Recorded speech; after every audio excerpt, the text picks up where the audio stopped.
Narito ang mga pinakamainit na balita ngayong tanghali.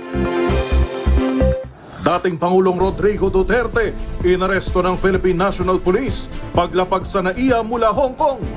Malacanang, kinumpirmang warrant mula sa International Criminal Court ang isinilbi kay dating Pangulong Duterte. Sa DZRH Exclusive, Hanilet Avancenia, tinawag na iligal ang pag-aresto kay Digong, wala umanong ipinakitang warrant. Meralco, may dagdag singil na 26 centavos per kilowatt hour ngayong buwan. Malawakang wildfire, sumiklab sa San Antonio, Zambales.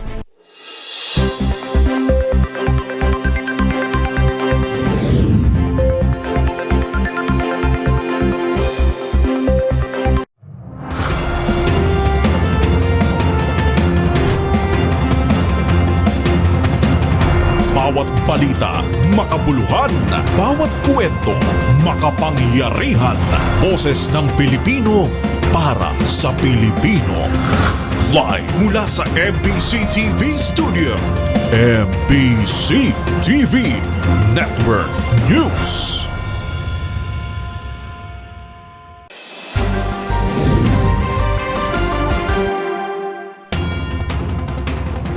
Pilipinas, una sa ating mga balita. Tuloy-tuloy po ang ating special coverage kaugnay ng pag-aresto kay dating Pangulong Rodrigo Duterte sa kanyang paglapag sa Ninoy Aquino International Airport kaninang umaga mula sa Hong Kong. Kasama pa rin ang buong pwersa ng DZRH News. Tayo po ay live na napapanood sa DZRH TV at live na napapakinggan via DZRH 666 kHz sa inyo pong mga radyo at nationwide sa pamamagitan ng 18 relay stations sa buong Pilipinas. Una sa ating mga balita, kinumpirma ng Palasyo ng Malacanang na warrant of arrest mula sa International Criminal Court ang sinilbi kay dating Pangulong Rodrigo Duterte, kung saan binasahan din ng Miranda rights ng ilang mga tauhan ng Philippine National Police.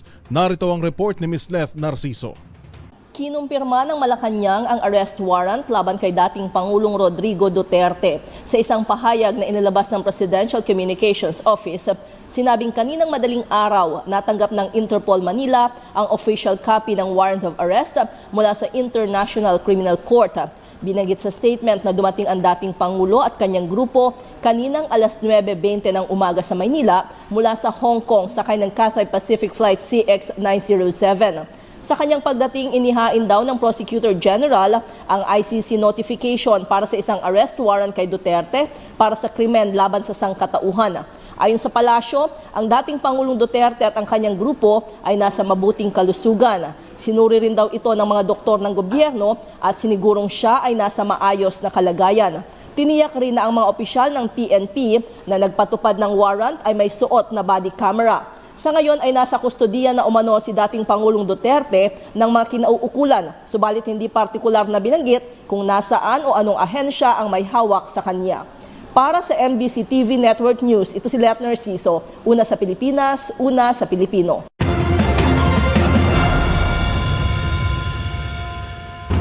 Samantala, papasukin muna natin ang live report ni RH15 Giselle Ricafort kasama si Attorney Trixie Cruz Angeles, ang dating Secretary ng Presidential Communications Office. Giselle, go ahead. Yuel, dumating na rin dito sa labas ng Villamor Air Base dito sa Gate 5 si Attorney Trixie Cruz Angeles at kasalukuyang pinapapanayaman ng media. Pakinggan natin yung bahagi ng panayam sa kanya. Right now, he's represented by counsel, diba? Pero sa ngayon, hindi pa nakakapasok. We do not know who he is with right now sa loob. Siya mismo, hindi pa po namin siya nakakausap.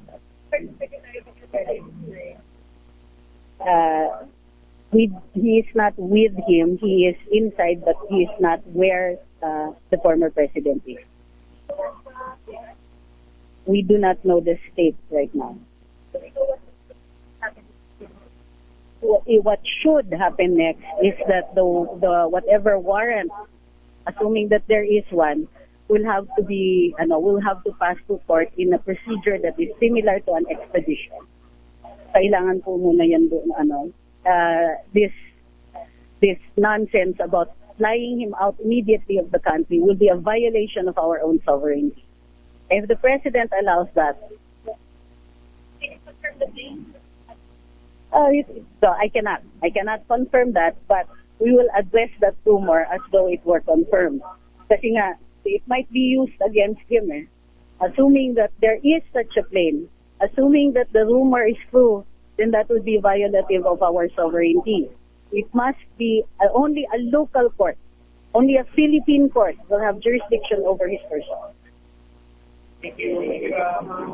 Well, si Atty. Trixie Cruz Angeles, ang sinasabi niya, illegal paglabag sa sariling soberanya ng Pilipinas.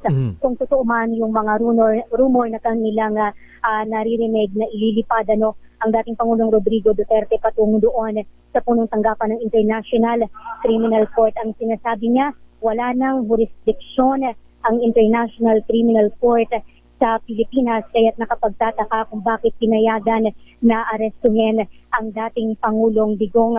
Sa ngayon ay nakakampo pa rin sa labas nitong Gate 5 ng Villamor Air Base ang mga kaalyado ng dating punong ekutibo. Bukod kay Atty. Trixie, naririto pa rin si Senador Christopher Bongo, si dating Labor Secretary Silvestre Bello III, naririto din si Lorraine Badoy, ang ilang mga vlogger, Yuel, na kinokondena itong pagkaka-aresto kay dating Pangulong Rodrigo Duterte. Hanggang sa ngayon, tinatanong sila ng media kung nabasa na ba nila, kung nakita na ba nila yung arrest warrant na sinasabi. Oo, yung arrest warrant na sa visa na yan, inaresto ang dating Pangulo. May kaugnayan pa rin sa di umano'y madugong drug war ng nakalipas na administrasyon. Wala pa rin dito si Vice President Sara Duterte. Ang tanging kasama lamang ng dating Pangulo sa loob ng Villamor Air Base ay ang dating Executive Secretary Miguel Bea, ang kanyang may bahay na si Hanilet, at ang anak na si Kitty Duterte. Sila'y pinadalhan ng pagkain ni Senator Bongo kanina sapagkat tumatawag daw sa kanya, gutom na yung mga kasama ng dating Pangulo. Kanina medyo naging pahirapan pa yung pakiusapan para maipasok yung pagkain lamang doon sa dating Pangulo. Bukod doon sa pagkain, sunod naman na pinayagan, Yuel, yung personal physician ni dating Pangulong Duterte, Doktora Agnes Del Rosario. Naroroon na siya sa loob ng Villamor Air Base sapagkat ang sabi ni dating Labor Secretary Silvestre Bello III ay merong urgent na pangangailangan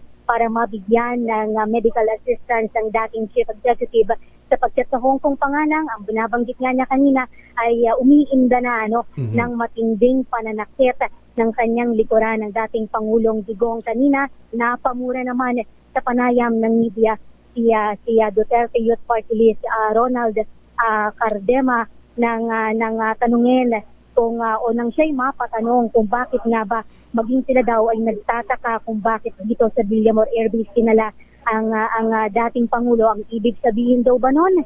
Ang tanong niya, meron daw bang plano na ilipad ang dating Pangulo, Yuel? Oo. Mula kanina, Giselle, yung doktor, yun yung galing din sa NAIA, no? Yes, tama.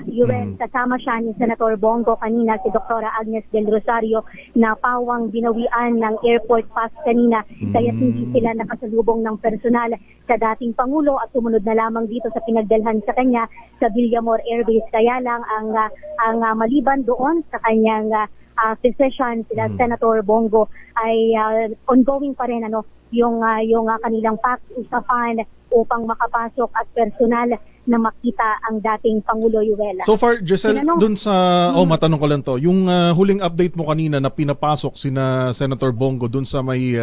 kung di ako nagkakamali, Gate 4 yun. Mula doon kanina, at wala pang kahit anong efforts na para personal na makausap ni na SBG, si dating Pangulong Digong, at dun kung saan sila pinapasok kanina, hanggang dun pa rin sila hanggang ngayon. Kanina, Yuel, ay yung convoy naka-hold doon sa Gate 4 pero lumiko yan sapagkat hindi nga din pinayagang pumasok. Ngayon, nandito sila nakakampo sa may tapat ng Gate 5 naman. Wala pa rin kahit sino sa kanila maliban sa desisyon ng dating punong ekutibo yung pinayagan na makapasok sa kumpirmasyon ng kanyang mga kaalyado kasama si Senator Bongo. Ang tanging kasama ng dating Pangulo sa loob ng Villamor Air Base, Joel, ay ang kanyang may bahay na si Hanilet, ang kanyang anak na si Kitty Duterte at ang dating Executive Secretary. Ang kasalukuyang Vice Presidente si VP Sara Duterte ay possible daw, malaki daw ang tsansa na tumakbo rin dito, na pumunta dito sa Villamor kung siya man ay nakarating na rin sapagkat sabi ni sa informasyon ni Secretary Bello ngayong araw din yung flight ng pangalawang Pangulo galing sa Hong Kong kung saan nga isinagawa ng kanilang grupo ng PDP laban yung kanilang campaign rally, Yuela. Alright, makikibalita muli kami sa iyo, Giselle, at anytime na pagdating ni Vice President Sara Duterte, kagaya ng mga ugong-ugong din dyan. At ingat din dyan. Maraming salamat, Giselle. Salamat, Yuel, mula dito sa Villamor Air Base na meron na ring mga presensya ng tauhan ng SUMAT ng National Capital Region Police at patuloy na nadaragdagan yung mga kaalyado ng dating Pangulong Duterte, kabilang na yung mangilan-ngilan na mga vlogger. Kasama pa rin ang ating piloto si JB Bedanya. Ito si Giselle Ricafort para sa DZRH Una sa Pilipinas, Una sa Pilipino. Maraming salamat, Giselle Ricafort.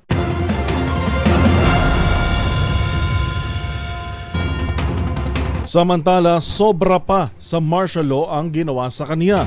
Ito ang binigyan diin sa eksklusibong panayam sa common law wife ni dating Pangulong Rodrigo Duterte na si Hanilet Avancenia. Ayon kay Avancenia, walang ipinakitang warrant para sa dating Pangulo nang dumating ito o lumapag sa NAIA. Tinawag nito na illegal detention ang ginawa kay FPRRD nang dumating ito sa Pilipinas kaninang umaga. Ayon kay Avancenia, walang pinayagang makalapit sa kanya at sobra pa sa martial law ang ginawa kay Pangulong Digong. Kinumpirma rin ito na nasa loob o kasalukuyang nasa loob ng 205th floor ng Philippine Air Force sa Villamor Air Base ang dating Pangulo kasama si Avancenia, maging ang anak nito na si Kitty Duterte at dating Executive Secretary Medjaldea. Narito ang tinig ni Hanilet Avancenia. Ano na ito, sobra pa sa martial law. Tatay niya nag-announce ng martial law. Ito walang announce. Walang right to ano niya, yung legal assistance na yung ano niya ayaw achieve. Tapos walang warrant.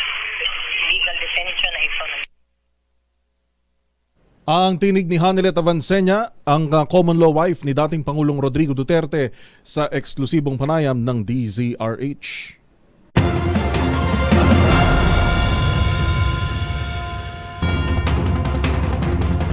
Samantala, hingi muna tayo ng update sa kinaroroonan ngayon ni RH52 Edniel Parosa. Edniel, anong location mo ngayon? Kamusta dyan?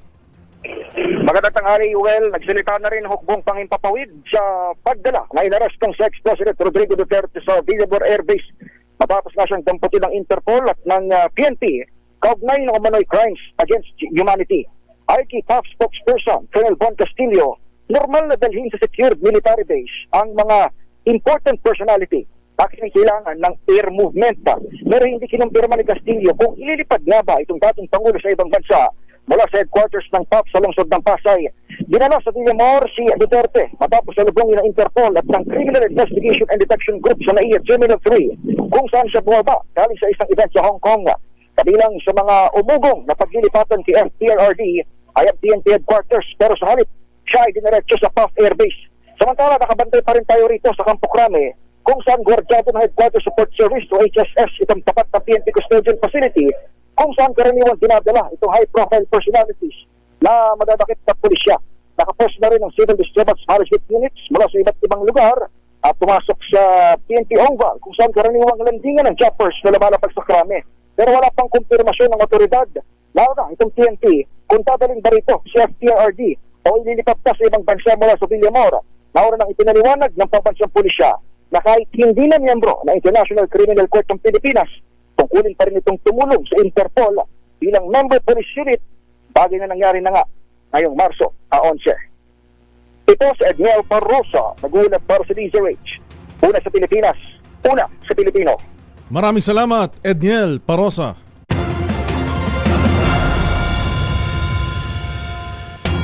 Alas 2:33 ng tanghali sa iba pang mga balita. Hindi pa handang bigyan ng opisina ang House Prosecution Panel para sa nalalapit na impeachment case o pagdinig ng impeachment laban kay Vice President Sara Duterte. Alamin natin ang balita mula sa Senado ni RH28, Lakay Raymond Dadpaas. Wala pang naihanda ang Senado na gagamiting working area para sa House Prosecution Panel sa impeachment trial ni Vice President Sara Duterte. Kaya't hindi matutuloy ang kahilingan ng Kamara de Representantes na inspection na kanilang gagawin ngayong araw. Ayon kay Attorney Renato Bantug na siyang Secretary ng Senado, wala pa kasing final room assignment ang Senado para sa impeachment.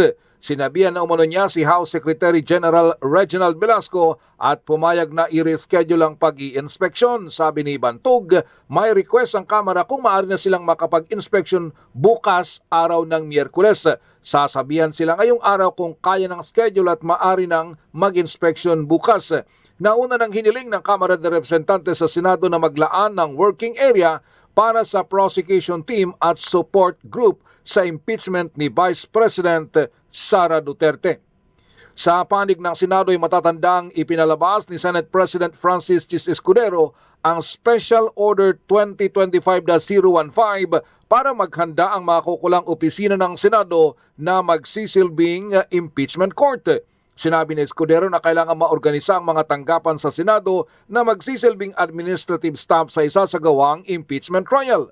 Kasama na rito ang pagtatalaga ng kwarto na magsisilbing working area ng prosecution panel, ng defense, media at ganoon din ng mga bisita.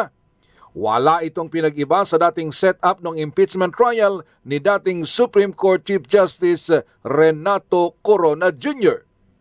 Para sa MBC TV Network News, ito si Raymond Dadpaas ng DZRH sa Una sa Pilipinas, Una sa Pilipino.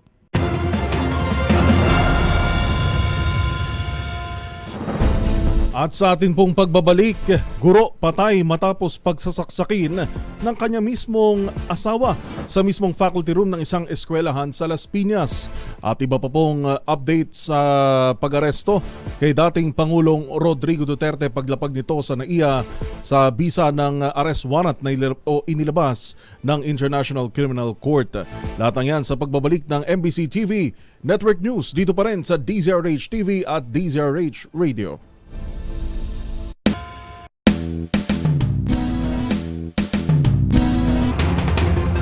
Nagbabalik po ang MBC TV Network News. Nasa special coverage pa rin po tayo ng may kaugnayan sa pag-aresto ng Interpol kay dating Pangulong Rodrigo Duterte na may kinalaman ho sa arrest warrant na inilabas ng International Criminal Court. May mga reports din ho tayo natatanggap na ang Miranda rights ay ibinasa kanina mismo ni CIDG Chief Nicolas Torre at siya rin ang naghatid kay dating Pangulong Digong kasama rin ho ang pamilya nito nang lumapag sa NAIA Terminal 3 kani-kanina lamang.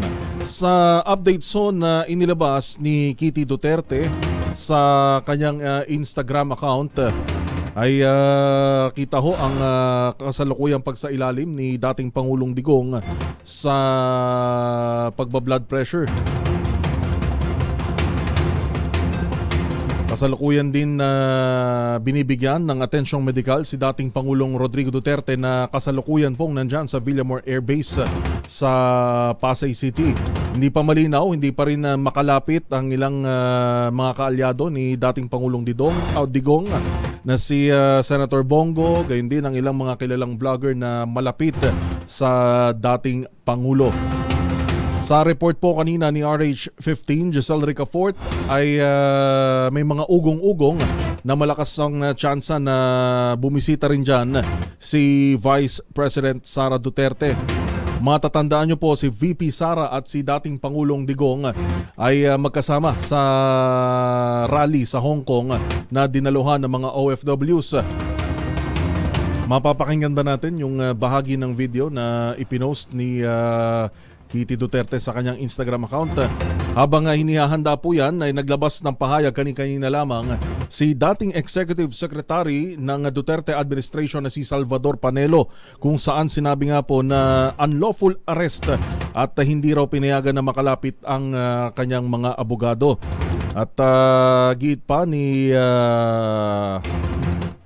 Panelo na illegal ang pag-aresto mula sa ICC dahil walang jurisdiksyon ng ICC sa Pilipinas. Pakinggan natin ang pagsasalita ni dating Pangulong Digong dun ho sa ibinahaging video ng kanyang anak na si Kitty Duterte. For detention and the basis for detention. So, what is the law and what is the crime that I committed? What is the law or the crime that I committed? Yan ho ang mga salitang binitawan ni dating Pangulong Rodrigo Duterte. Maya-maya ho ay hihingi pa ho tayo ng updates sa mga kasama ho natin sa labas ng himpilan.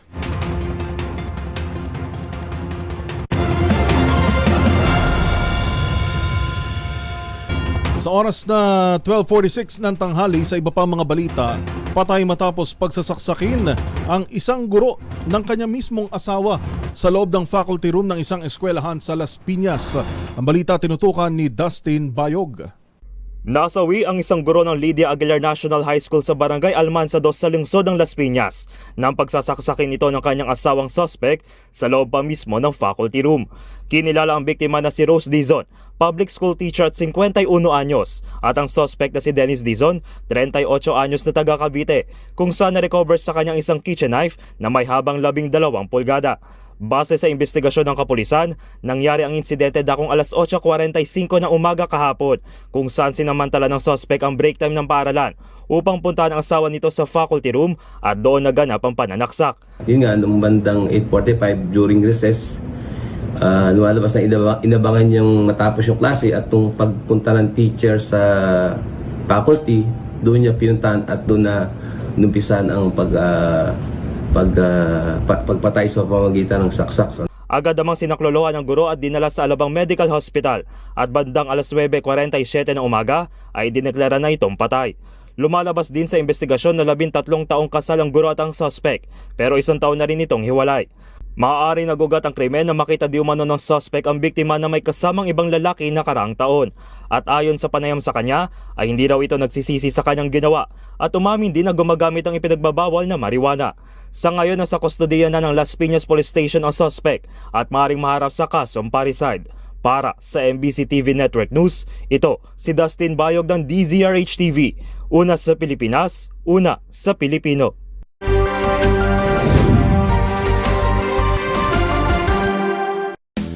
Sa ating mga balita, sa iba't ibang probinsya sa Pilipinas, sumiklab po ang isang malawakang wildfire sa bahagi ng San Antonio, Zambales. Alamin natin ang update mula kay Danny Kumilang. Danny?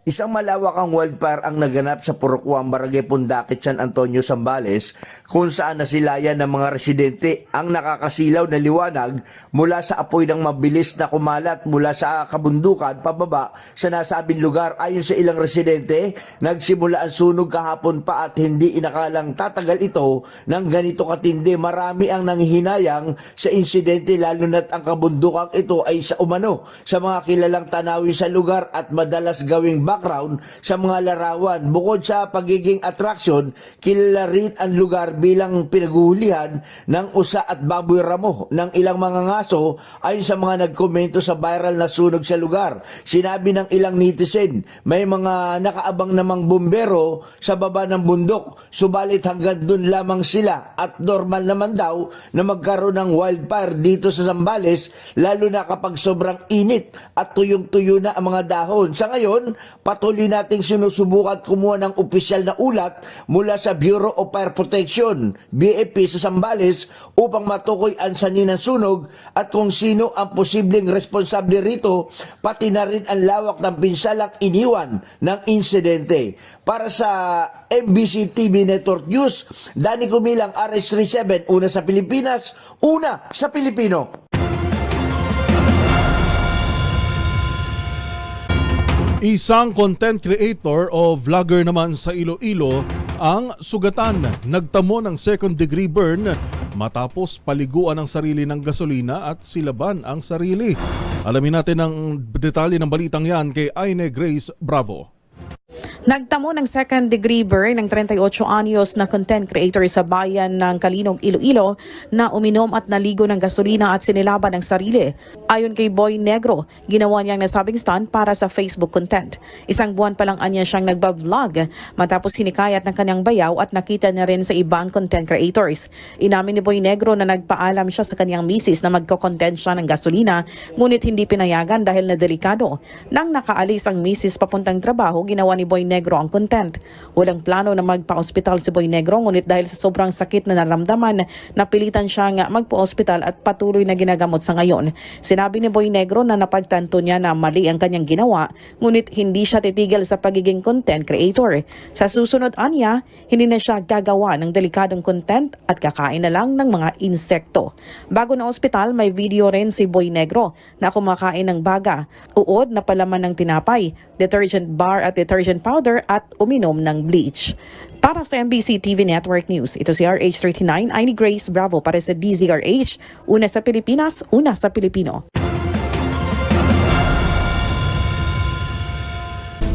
Sa atin pong pagbabalik, oil tanker at cargo ship nagsalpukan sa northeastern coast ng England. At iba pang updates sa pag-aresto kay dating Pangulong Rodrigo Duterte na sa bisa ho ng arrest warrant na inilabas ng International Criminal Court.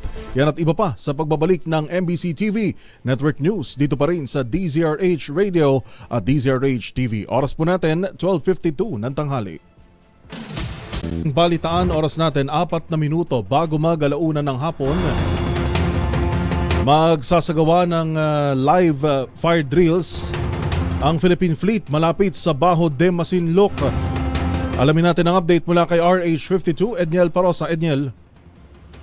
Sa gitna ng mataas na alon, naisagawa ang unang unilateral exercise ng hukbong pandigma ng Philippine Navy sa West Philippine Sea ngayong taong 2025. Tagumpay na nairaos ng Philippine Fleet ang simultaneous gunnery exercise nito sa timog silangan mula sa Baho de Masinloc kahapon. Kabilang sa mga sumabak sa pagsasanay ay ang missile frigate BRP Jose Rizal, patrol vessel BRP Ramon Alcaraz at landing dock na BRP Tarlac. Ayon sa Philippine Navy, sa pamamagitan ni Captain John Percy Arcos na kanilang tagapagsalita, nakatulong pa ang sama ng panahon para maipakita ng fleet ang kahandaan nitong rumisponde sa warfighting at humanitarian assistance maging sa disaster response. Pakinggan natin si Captain Arcos. These exercises went ahead without hitch despite turbulent seas, solidifying the fleet's unwavering commitment to maintaining top-tier readiness in any environment. Ang tinig ng tagapagsalita ng Philippine Navy. Samantala, sa parehong pulong balitaan sa Camp Aguinaldo, UL, ay binabanggit ng Armed Forces of the Philippines sa pamamagitan ng AFP spokesperson Colonel Francisco. Babalikan natin ng linya ni RH52 Edniel Parosa na may binabanggit ho kaugnay dun sa statement ng Philippine Air Force. Samantala, dako muna tayo. Nasa linya naman natin si Giselle Ricafort.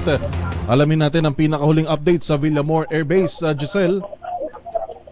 Yuel, binarikadahan na ng mga pulis itong Gate 5 ng Villamor Air Base. Nakaharang na sila dyan ngayong dumarami yung nadaragdagan yung ilang mga taga-suporta, mga vlogger na sumusuporta sa dating Pangulong Rodrigo Duterte na ngayon nga ay nasa loob nitong Villamor Air Base. Kanina sa panayam ng media si dating Labor Secretary Silvestre Belgio III, ang sinasabi niya, Yuel, hanggang ngayon ay wala pa rin silang nakikita o nababasa na kopya ng arrest warrant na sinasabing isinilbi sa dating punong ekotibo na dapat ay makita rin ng kanyang kampo upang malaan kung meron niya bang legal na batayan itong pag-aresto sa dating Pangulong Digong. Ang sabi niya, Yuel, hindi pa ito kumpirmado pero sa impormasyon o sa mensahe na ipinadala sa kanya ng dating military assistance daw ng dating Pangulong Duterte ay ililipat umano ang dating Pangulo sa veteran sa hospital. Ang tinatanong siya natin kanina kung sino yung magkukumpirma ng impormasyon na yan ay kausapin na lang doon natin ng criminal investigation and Detection Group para sa karagdagan pang mga detalye. Again, hindi pa yan kumpirmado. Yan lamang ay impormasyon na natanggap personally ni dating Labor Secretary sa dating military assistant ni dating Pangulong Rodrigo Duterte. Yuel, ang sabi ni Bello kanina, meron daw pangako sa kanya, Yuel, si PNP Chief General Francisco Marbil na papayagan siya na eskortan pala ang dating Pangulo sa pagdala sana sa Krami, dahil sa nauna nating impormasyon, originally ay sa Krami sana dadalhin ang dating Pangulo, pero dito nga dinerecho sa Villamor Air Base. May ganyan daw pangako ang sabi ng dating Kaltilem, pero hindi raw tinupad ng top cap ang sabi ni Bello yung pangako na yan. Ngayon wala pa silang feed, wala pa silang balita kung ano na yung sitwasyon ng dating Pangulo na sa Hong Kong pa lamang ay umiinda na raw ng matinding pananakit ng likod. Pero gayon pa man, sa loob na pinapasok na yung kanyang physician, si Doktora Agnes Del Rosario. Narito pa rin nakakampo sa tapat ng Gate 5 sa harapan ng mga nakabarikadang pulis ang mga kaalyado ng dating Pangulo, si Atty. Trixie Cruz Angeles, kasama ang dating pinuno o leader ng Labor Department, si Senator Bongo. Meron din ditong dalawang ambulansya at nadaragdagan kumakapal yung presensya ng mga pulis na nagbabantay ng seguridad dito sa may tapat ng Gate 5 ng Villamor Air Base. So sa ngayon, Giselle, ang tanging tao na nakakaalam kung ano ang mga mangyayari sa mga susunod na oras ay si CIDG Chief Brigadier General Nicolas Torre, dahil mula kaninang umaga nung paglapag sa NAIA, siya na yung nakita natin na nagbasa ng Miranda rights, nakasama. Oo, tama, Yuel. Tinanong natin kanina kung makukumpirma ba ng dating Labor Secretary kung nabasahan na nga ba ng Miranda rights ng dating Pangulo. Wala siyang, hindi niya raw ma-i-deny o hindi na makukumpirma sapagkat bulag din sila dito sa labas, Yuel, kagaya ng natin at ang mga kasamahan natin sa media na hanggang ngayon ay nangangapa pa rin ano nga ba yung mga kasalukuyang nangyayari sa loob ng Villamor Air Base kung nasaan ang dating Pangulong Rodrigo Duterte. Pero kanina, ang sabi ng mga kaalyado, sila Senator Bongo, ang gusto nilang ilaban ay daling muna sa ospital, sa Cardinal sana ang dating Pangulo para sa kanyang check-up na bago nga itong mga kaganapan ngayon ay meron talaga siyang schedule para naman bukas. Giselle, ang tanong karamihan ng mga naipapadala sa atin, bakit sa Villamor Air Base may plano bang ilipad si dating Pangulong Digong? Sa nakikita mo ngayon dyan, natatanong mo, meron bang movement ng eroplano? Natatanaw ba dyan? Dahil yun bakit, yan ang tanong bakit sa Villamor Air Base? Ayan din, Yuel, yung tanong ni Duterte Youth Party List Chairman Ronald Gardema kanina.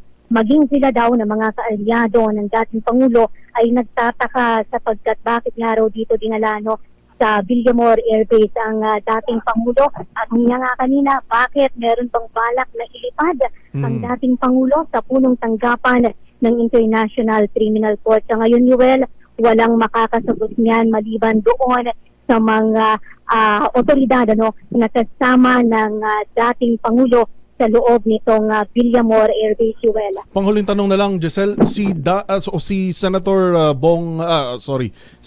Senator Bato de la Rosa ay namataan mo na rin, nakita mo rin ba dyan na kasama ni na SBG?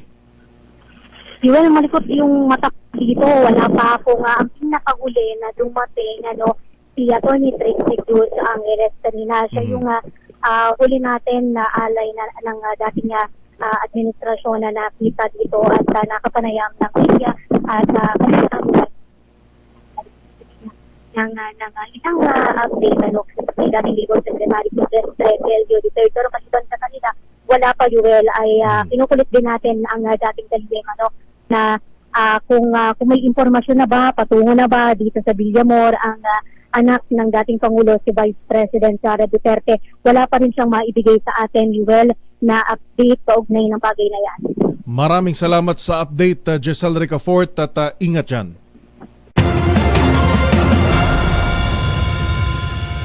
Go ahead, Giselle.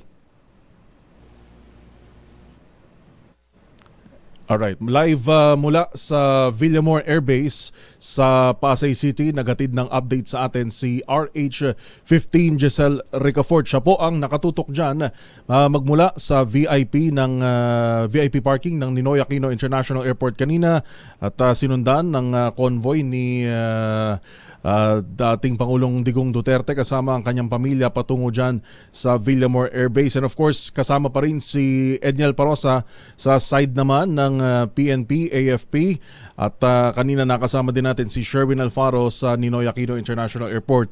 Tuloy-tuloy pa rin po ang ating special coverage para sa pag-aresto kay dating Pangulong Rodrigo Duterte sa bisa ng arrest warrant na inilabas ng International Criminal Court na may kaugnayan sa crimes against humanity.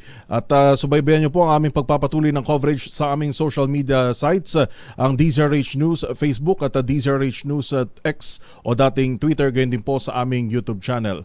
Inyo pong nakasama para sa MBC TV Network News special coverage sa pangalan po ni Karen Oyong. Makita-kita tayo muli bukas araw ng Miyerkules para sa mga balitang makabuluhan, mga kwentong makapangyarihan. Hatid pa rin ang boses ng Pilipino para sa Pilipino. Ito ang MBC TV Network News. Una sa Pilipinas, una sa Pilipino. Oras po natin 1:06 ng hapon.